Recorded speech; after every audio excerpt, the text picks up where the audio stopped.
Regresamos a Noticias 24. El ministro del Interior, Gonzalo Blumel, se reunió esta mañana con el bloque sindical de la Mesa de Unidad Social. A la salida de esta cita, los dirigentes valoraron el encuentro, aunque advirtieron que no van a negociar a espaldas de la gente. Vamos a profundizar en esta cita, también en los temas, por supuesto, que estamos abordando en Canal 24 Horas junto a la presidenta de la CUT, Bárbara Figueroa. Bárbara, muchas gracias por acompañarnos. Bienvenida. Muchas gracias por la invitación. A ver, yo decía cómo fue un poco el valorar la cita, pero en el fondo, ¿cómo fue la cita? Hablaban ustedes cuando salieron los dirigentes de la Mesa de Unidad Social que fue una reunión dura. Fue una reunión dura donde se pusieron los temas en la mesa. Ya ustedes habían señalado que no iban a negociar, sino que más bien presentar el pliego de peticiones. ¿Cómo evalúan ya horas después de esta reunión la conversación con el ministro del Interior? Bueno, fue una extensa reunión, bastante más probablemente de lo que se pensaba originalmente que sería el intercambio. No sorprendente porque es la primera reunión que el Ejecutivo sostiene con algún actor del mundo social, por lo tanto no era tan extraño que tomara un tiempo extenso. Estamos hablando de que después de 40 días del estallido social es la primera reunión que se sostiene. Ustedes criticaron de hecho por lo tardío.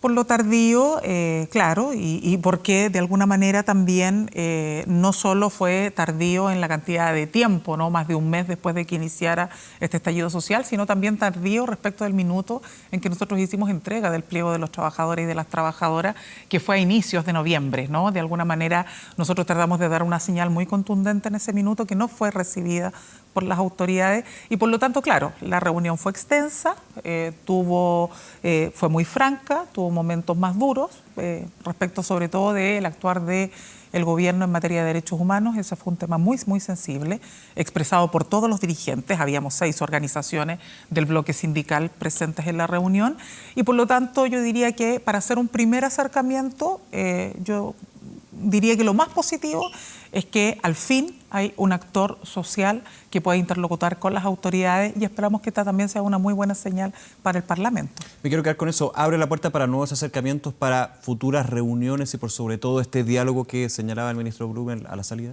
Bueno, el ministro habló de 3 temas principales, nosotros incorporamos 2 temas más a la agenda. Él hablaba de temas de salario, pensiones y salud. Que están discutiéndose actualmente en el Congreso. Como 3 grandes áreas, nosotros señalamos nuestro reparo a que fuera tan acotada cualquier tipo de agenda de debate. Sosteníamos que también tiene que haber una respuesta más clara al pliego que presentamos, que tenía 10 demandas, donde también está el tema constituyente, que si bien está siendo abordado hoy día por los partidos del Parlamento o en el Parlamento, lo que sí nosotros señalamos es que era importante que el Ejecutivo diera garantías de que todos los actores podemos participar de manera democrática en lo que va a ser el gran momento constituyente para Chile, ¿no? ¿Cómo plantean esa participación más allá de que haya un plebiscito, de que haya asambleístas que van a venir justamente de la ciudadanía, ya sea un 50% de la convención cuando sea mixta o una convención constituyente ya completa? Un poco, ¿cuál es esa participación que ustedes están buscando y que también criticaron de alguna manera del acuerdo por la paz social y la nueva constitución? Mira, nosotros lo que le dijimos al gobierno es que cuando se presentó el pliego de los trabajadores y las trabajadoras no era un hecho testimonial ni pretendía ser una manera de contener la crisis. Lo que nosotros estábamos haciendo ahí, abordando demandas de corto plazo y de largo plazo, era señalar que hay mínimos básicos de confianza que tú tienes que establecer con la ciudadanía hoy día en una fractura social tan importante como la que estamos viviendo, para que entonces cualquier proceso posterior cuente con esa mínima legitimidad.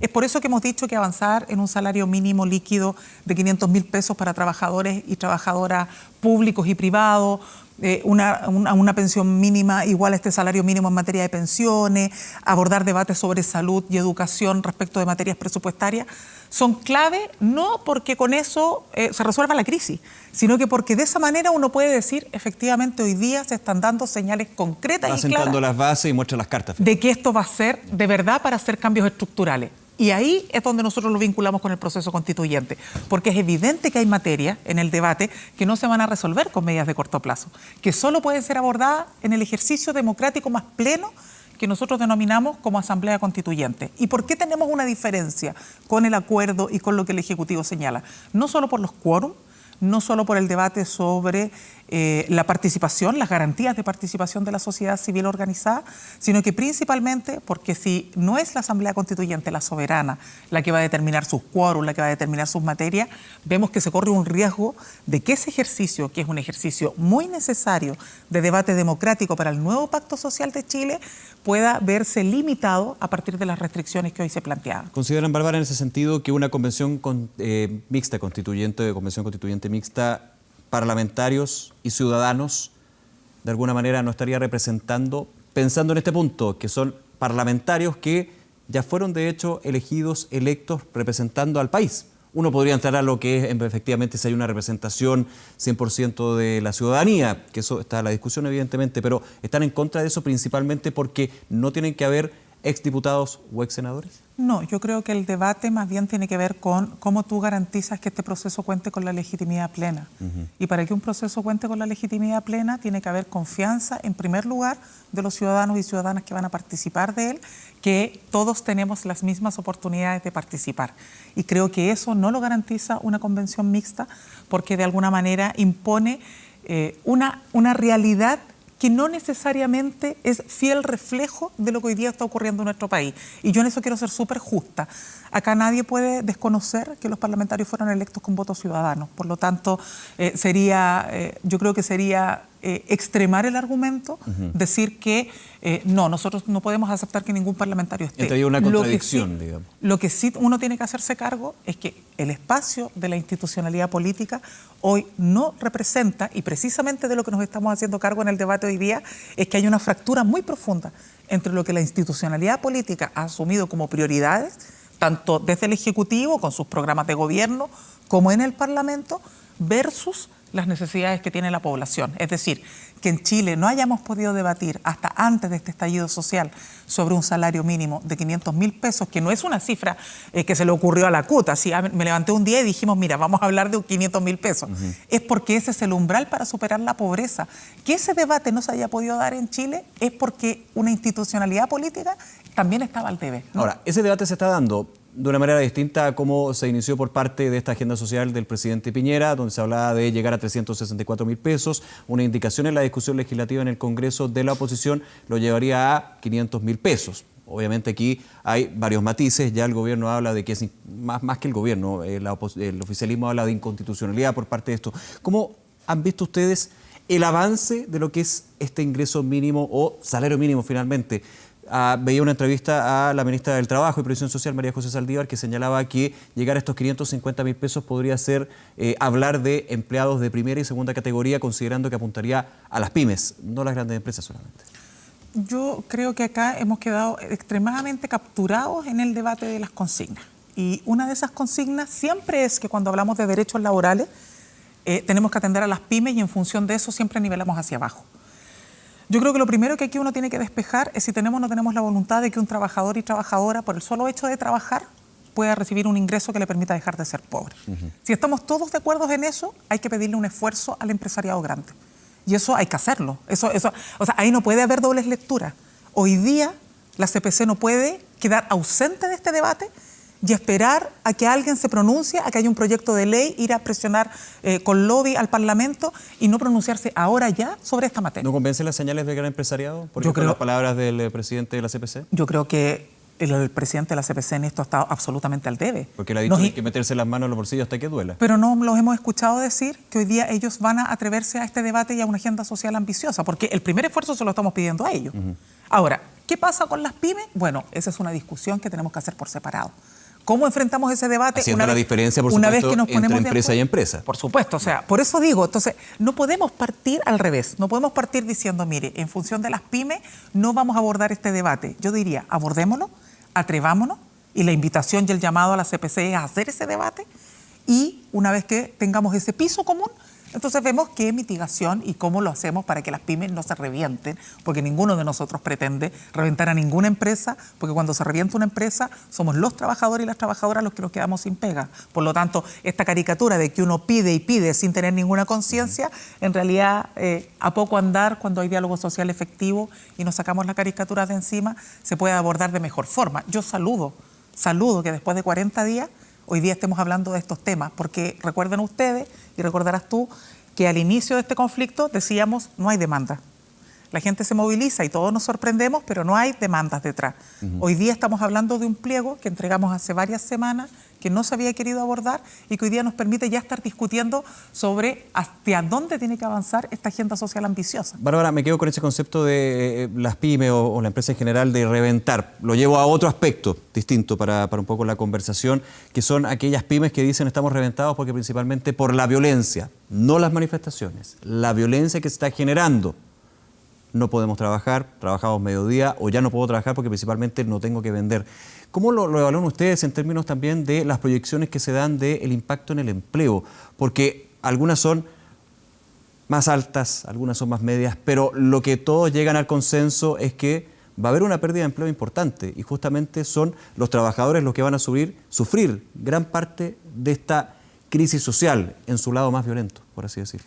Bueno, la garantía de que hoy día el Ejecutivo comience a interlocutar con el mundo sindical es precisamente que esa realidad se puede empezar a abordar con agendas concretas y no solo atendiendo la necesidad legítima, por cierto, del empresariado sobre fondos para infraestructura. Hoy día están garantizados fondos para recuperar infraestructura. El tema es cuándo se puede recuperar. Y lo que nosotros hemos dicho es que eso tiene que ir de la mano de un plan de retención y protección del empleo. Eso es un tema central, hoy día es parte de la agenda. Cuando el gobierno dice, mire, vamos a hablar de salarios, pensiones y salud, nosotros le decimos además, hay que hablar de derechos humanos y hay que hablar de protección del empleo, porque sin esos debates quedamos al debe. Hay una muy buena entrevista que le hicieron al presidente del Sindicato Interempresa Líder, Juan Moreno, donde precisamente él abordaba este debate. Decía, detrás de un supermercado saqueado, efectivamente hay puestos de trabajo que se están poniendo en riesgo. Hay familia. Y eso tenemos que abordarlo. ¿De qué manera tenemos que abordarlo? Nosotros hemos dicho a través de un plan de protección de empleo. ¿Por qué?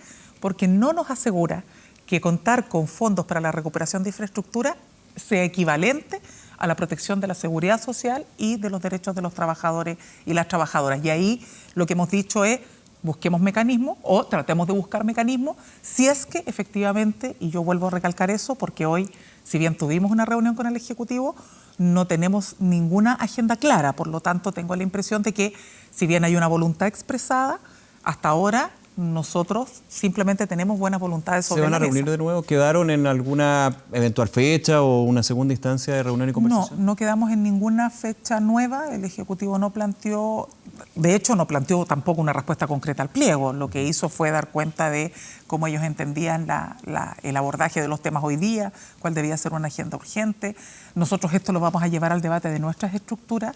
Ya tuvimos una primera reunión del bloque sindical, tendremos reuniones también mañana y pasado para abordar con unidad social de conjunto. Para bajar la información de lo que fue la reunión. Para bajar la información y también para ver los pasos a seguir. Nosotros no podemos avanzar y discutir en blanco. Siguen las movilizaciones, Bárbara, en ese sentido, y también haciendo lo que fue el llamado del gobierno en su minuto, algunos sectores y también parlamentarios hasta de oposición, el senador Ricardo Lagos Weber, que señalaba que había que tener un respiro en las movilizaciones para ir a echar a andar esta máquina que es Chile. Bueno, nosotros vamos a hacer ahora el proceso de bajada de la información y tener todas las asambleas y los eventos necesarios para poder seguir en unidad de acción actuando. Eso es lo primero.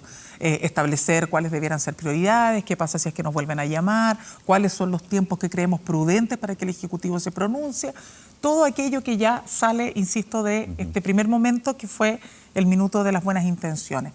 Ahora, respecto de lo que va a venir, ¿van a haber o no nuevas movilizaciones? Eso va a ser parte, nacional, por ejemplo. Eso va a ser parte del debate, pero yo en esto también quiero ser muy clara. Me parece injusto que se le adoce al movimiento social y particularmente al movimiento sindical la responsabilidad de los hechos de violencia que se viven. Si bien se hace la diferencia, y eso también hay que reconocerlo, se dice, mire, no es lo mismo la manifestación de los hechos de violencia, se tiende a señalar con mucha fuerza que después de los paros vienen hechos de violencia mayores. Lo que sucedió, por ejemplo, el martes, para ser solamente en el hecho. O fíjate, yo diría que fue mucho más brutal el 12 de noviembre. Nosotros el 12 de noviembre tuvimos una manifestación histórica en términos sindicales en nuestro país. O sea, todos los actores del mundo sindical, público y privado, al mismo tiempo hicimos una acción de movilización que fue muy rotunda, fue muy contundente, yo diría histórica. Probablemente de las movilizaciones más importantes que hemos visto en las últimas décadas en nuestro país. Bárbara, se empañó en ese sentido para la opinión pública la violencia que vino después no de la marcha, no de la manifestación, pero sí que se dio después, el 12 y... Yo diría que, claro, se empaña con las líneas editoriales que pusieron esto como un tema central, pero también creo que se empaña cuando el gobierno ese mismo día señala que ya no quedaba tiempo, que quedaban solo 48 horas para tratar de buscar un acuerdo y salir de esto. Porque cuando el presidente, al mismo minuto que nosotros hoy día nos estamos reuniendo con su ministro del Interior, está haciendo declaraciones en la graduación de los funcionarios de la PDI, que seguimos en guerra, lo único que hace es seguir poniendo el foco en el debate sobre la violencia y no haciéndose cargo de esta otra. Dice que hay un enemigo incontrolable y que claramente no lo especifica. Uno podría ahí entrar a discutirlo, pero uno podría entender que es los saqueos, la violencia, la delincuencia que se ha visto totalmente alejada de las manifestaciones. Claro, porque tampoco uno podría entrar a esperar que el mandatario en ese sentido lo diga con todas sus letras, pero se da a entender, creo yo, ¿no? Yo creo que se da a entender. ¿O falta enfatizarlo? Pero creo que se enfatiza poco. De hecho, fue uno de los temas que hoy día discutimos con el ministro. Muy francamente, el ministro decía, bueno, tratemos de buscar tregua, tratemos de buscar respiro, tal como había señalado el senador Lagos Weber. ¿Les pidió bajar las movilizaciones, perdón, el ministro? Mira, no fue así en ese tono, pero evidentemente que él trató de transmitir y solicitó gestos. Y nosotros fuimos muy enfáticos en señalarle que nos parecía injusto ese debate cuando quienes habían instalado la polarización sobre la violencia, el vandalismo o los hechos de violencia y la situación casi de guerra en el país, no habíamos sido nosotros. De hecho, si ustedes miran, nosotros tuvimos la primera movilización el 19 de octubre. Fuimos a dejar una carta a Comunidad Social para terminar con el estado de excepción. Nos movilizamos el 23 de octubre, nos movilizamos el 30 de octubre, nos movilizamos el 12 de noviembre. Entonces, si uno mira en general, lo que había ahí era manifestación pacífica, agenda, objetivo, claridad para tratar de poner temas sobre la mesa que permitieran que no estuviéramos hablando solo del hecho de la manifestación y no de una agenda para abordar la crisis social. Eso demoró 40 días recién en concretarse en reunión. Entonces, en eso nosotros fuimos muy enfáticos con el gobierno. Sabemos que esto políticamente no es correcto, ¿no? Muchos están esperando demasiadas señales, pero también tenemos que ser muy francos en este debate y no vernos la suerte entre gitanos. Bárbara, en ese punto... no estaríamos discutiendo hoy día de una nueva constitución y de derechos garantizados si no hubiese sido porque Chile se movilizó. Y eso es lamentable, porque las estructuras intermedias, los sindicatos, las centrales, estos temas los veníamos planteando hace mucho tiempo. ¿Y qué nos decían? Ustedes son los loquitos, ustedes son los que hacen política, ustedes no están preocupados del bienestar de Chile. Y mírennos hoy día. Bárbara Figueroa, presidenta de la CUT, muchas gracias por acompañarnos esta tarde. Muchas gracias a ustedes y esperamos seguir contribuyendo en todo el debate que viene. Muchísimas gracias.